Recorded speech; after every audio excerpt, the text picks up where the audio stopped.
What's up with it, everyone? Hope you're having a great day. God loves you. So, my other autistic question comes from this. Why does the prodigal son hit the parable? Why does the prodigal son hit so hard? Why is it that seems to be the trope that most of us go through? Forget the grass is always greener on the other side. Forget the idea that people just want to, experience stuff and then, oh, well, shit, and then they're broke and they come back home. Forget that part of the story. Why is it that there's something that happens within all of us that we assume that our parents are morons? And then, we go out and experience the things in the world, and then it comes back, and then we realize, shit, it probably wasn't the best thing.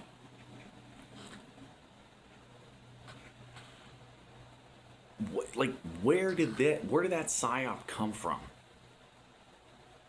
Because I get it, there's nothing new under the sun, but really, I'm over here wondering, what is it about human society ever since pre-flood, post-flood? What is it about our society that makes us always want to do that? We always want to go experience stuff. And then, when it's, when it doesn't work out, because the prodigal son only happens because it doesn't work out for him. Because there's people that, so many influencers, there's so many people that will tell you that, I left home at, 17 and, now I became this. And now they're telling you their success story and, they're giving out courses on how to become successful that you have to pay for. But I'm here to tell you why, or how to be successful, but first I have to, put some money in my pocket before I tell you how to become successful. If I ask everyone for $1 and 1 million people give me $1, I just became a millionaire. I'd become a millionaire in, whatever. Huh? No, you didn't become a millionaire. Like, you were literally given that. But so it doesn't work out for him. And then he comes back home. And then his father embraces him. And, you guys know the story. And if you don't, read the New Testament. Jesus lays it out way better than I could ever explain it. Because he knows what he's talking about. But it's only when things don't work out for us that we all have this, maybe I can go back to my hometown. Maybe I can go back and crash with my parents.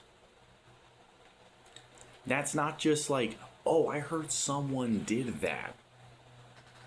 We all have this deep DNA thing that the only reason we come back home is because it didn't work out. Because you were so sure it was going to work out. But it didn't. Because you're here. Because you came back. Because if it did work out, I know you'd be posting photos of you on your next yacht party with new chicks. I mean, hopefully they're at least 18, but come on, bro, she can't drink with you. What are you doing? Come on, dog. I don't care that she's 18. Oh, she's fresh, bro. She can't drink with me. Well, legally. Bro. I remember being 18 and drinking, and I couldn't handle my liquor, and I was probably very annoying to most people. I don't want to drink with annoying people. Miss me with that. Come back when you're 21. At least when you're 25, that you can have a conversation with me about stuff. versus, oh, the vibe isn't right, I'm just gonna go home. I don't give a fuck that the vibe isn't right. Bro, the vibe hasn't been right the entire night, but you don't see me complaining because that would be bitch-made material. I got plenty of other chicks I can go call, but I'm here hanging out with you because I just wanted to hang out with you, but because I'm not making you feel... Fuck off. So, we only come back home when it doesn't work out. The one thing I will say, though, about the prodigal son is he didn't go and complain to his dad that the world was unfair, it didn't like him, they were mean to him, they didn't tolerate him, they weren't accepting and inclusive. He didn't do none of that shit. At least not from what we know, because, maybe there's a version where he did. But in all four accounts, because all four of those writers, they wrote that story to remind you oh yeah, he did say that shit. Because all you need is 2 or 3 witnesses to make something true. That's an old Hebrew law. And so technically that's why there's 4 gospels, because 2 or 3 are the witnesses, but that 4th makes it absolutely true. For another reason, because John was talking about how the Gnostics were basically pre-Scientologists, and John was trying to just explain to them, yeah, there's God within you, but you're not God. So calm down with that, sir. This guy was God. It wasn't just a guy that ascended to Zoroastrianism with Zulu, the reptilian god. No, this was actually God. But anyway, when it doesn't work out, we come back home. But the number one thing that we do when we come back home is we start complaining about how unfair the world was, hoping for, ay, mi cariño, ay, mi niño, ay, it's okay. Welcome home. I'm glad you're safe. I'm glad, welcome back to my home, my son, but, yeah, it's Tuesday. Go back to work. But I need to unpack all the things that, no, you don't. No, you don't. You really don't. You can be an adult. If you were an adult to leave, you can be an adult to just come back to work. Now, I'm glad that father wasn't holding it over his son's head for the rest of his life, saying, hey, remember when you try to leave? Don't ever do that again. Yeah, because you're not cool either, Dad. That's not cool. No one cares that you were right and he was wrong. Nobody cares, Dad. Shut up. You ain't doing shit either with your life. That's the point.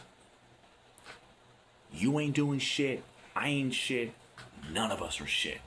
Therefore, when someone's life doesn't really work out, help me out here.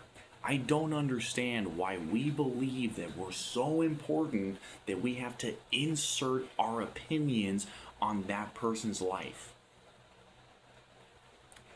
Hey, my car got into a wreck. I got into a car crash or whatever. Well, what were you doing? You see, you shouldn't have been Click. I'm over this phone call. I'll go call someone else. Or I just won't call anyone and I'll just go deal with it. And then, hey, where were you all day? Well, I was just taking care of some shit. What happened? Where's that bruise from? Why didn't you tell me that you were in a car crash? I'm gonna have to bring out contracts with people that when I call you, shut the fuck up, listen to what I'm saying, do what the fuck I want, and never bring it up again. If you can promise me that, I'll call you when something bad happens. Because let's just say it's principles, but we'll just call it principles, and not because I do things to other people how I know they'll never treat me. That's why I treat people the way that I do, because I know you'll never treat me like that. So let me be that person that I wish somebody would be for me. Let me be that person. That's how I operate. When you get into a car crash, I just show up. Hey, is everything okay? Whatever. I don't even care whose fault. I'm not a lawyer. I'm not here for that. I'm just here to help. You want some food? Can I take you somewhere? What's going on? What's the next trajectory? Not that you're in the driver's seat and I'm your bitch wagon. No. But I'm not here to like poke holes in your story and because just tell me you didn't want to get out of bed and help me then. By showing up and having nothing but opinions, you might as well have stayed your ass at home. But you're so boring as a person that this is the excitement for the day. You get to be the person on the high horse. You get to have the high ground. This isn't Mustafar. You're not Obi-Wan Kenobi. I'm just in need, or I'm just in need. I need help. That's it. That's all I want from you. I don't want you to ask me fucking questions. So again, bringing it back. My question is, why is it that when the prodigal son story happens for you, why do you then come back home and start complaining that the world was unfair? So you're ungrateful for being back here where we welcomed you back in. You're ungrateful for that because clearly I could have been having a better time. It's just that it didn't work out. Thank God that he's got more patience than every single person, dead, alive, about to be born, combined. Because, as they did in that Ed Gein TV series, only a mother could love you. Literally, only God could love you and have patience with you. God bless you.